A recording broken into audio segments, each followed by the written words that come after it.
छात्राओं, आज हम नागमती का वियोग खंड शुरू करने जा रहे हैं। पहला पद है नागमती चितौर पथेरा से लेकर विरल काल मोहि दीना। व्याख्या है विद्यार्थियों, ध्यान से सुने।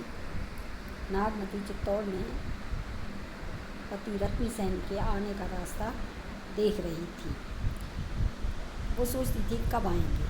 मेरे प्रियतम जब गए तो इधर मुँह भी नहीं किया, मुड़कर देखा भी नहीं और ऐसे गए कि लौटने का अभी तक कोई नाम नहीं है।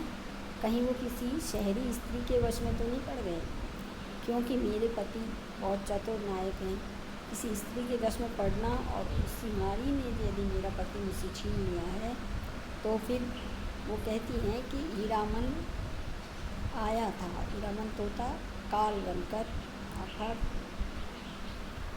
नागमती को वो मृत्यु के समान हीरामन का तोता लगा। उसने कहा कि वह काल बनकर होकर आया, मेरे प्रिय को ले गया और प्रिय मुझे छोड़कर नहीं जाना चाहते थे, पर उसका प्राण चला जाता अथवा प्रिय नहीं जाते तो मेरा प्राण चला जाता। वह शुक्र तोता वामन कलाओं वाला नारायण हो गया, जिसने राज्य करते बलि को छला था। जिस प्रकार राजा बलि को बौना बनाकर नारायण ने छल लिया था, उसी प्रकार हीरामन ने रत्नसेन को छल लिया है। आगे विद्यार्थियों, छल लिया है और बहका कर ले गया। इंद्र ने छल करके ब्राह्मण का रूप धारण कर कर्ण से उसके पाश और कवच छीन लिए थे। इसी प्रकार से हीरामन तोते ने मुझसे मेरी रत्नसेन को छीन लिया, रत्नसेन की विवेक शक्ति को भी छीन लिया और इसीलिए मेरे पति उसके साथ जाने को तैयार हो गए और उसके साथ चले गए। वो उसका छल नहीं समझ पाए। जैसे बलि ने वामन का अवतार धारण कर कर्ण से उसके अस्त्र छीन लिए थे, उसी प्रकार हीरामन ने वास्तव में तो वहीं चला था, न पहचान से ही उसने धोखे में आकर उनके साथ चला, अर्थात उसने वहीं चल लिया जहाँ रत्नसेन उसकी बातों के धोखे में आ गया और उनके साथ चला गया।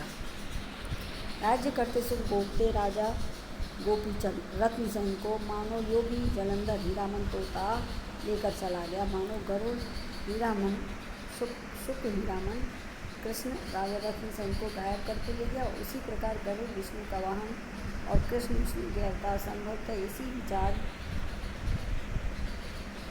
से जायसी ने यहाँ कृष्ण के साथ गरुड़ का नाम लिया है। अन्यथा कृष्ण का वाहन गरुड़ नहीं माना जाता और ना ही कृष्ण के साथ गरुड़ का उल्लेख प्रचलित है। दूसरे हिंदू पौराणिक कथाओं का सम्यक ज्ञान न होने से जायसी में ऐसी असंगतियाँ अन्य प्रसंगों में भी मिलती हैं, जैसे शिव के साथ हनुमान का नाम लेना, कैलाश को स्वर्ग तथा आकाश के अर्थ में व्यवहार कपना आदि। कुछ कृतियों में यहाँ गरुड़ के स्थान पर अक्रूर पाठ भी मिलता है, तब अर्थ की संगत अधिक सरल और स्पष्ट हो जाती है, पर सौंदर्य और कथन का वेग गरुड़ पाठ से प्रभावपूर्ण बनता है। फिर गरुड़ शब्द के वर्णों की प्रकृति के अनुकूल इस प्रकार करूर, अकरूर, क्रूर भी संभव है। फिर कृष्ण के चले जाने पर उनके कठिन व दारुण वियोग में गोपियाँ कैसे जीवें। अरे कभी देव तो होकर जीवित न रहने वाले सारस पक्षियों की सी हमारी जोड़ी में से एक को वो हीरामन तोता छीन कर ले गया। हे हरि, किस व्याघ्र ने मुझे मार लिया, जिसके कारण मैं आज वियोग में तप रही हूँ। वियोग की अग्नि में सूख कर जल कर पंजर हुई जा रही हूँ। अरे कौन है वह व्याघ्र जिसने मुझे विरह काल दिया है।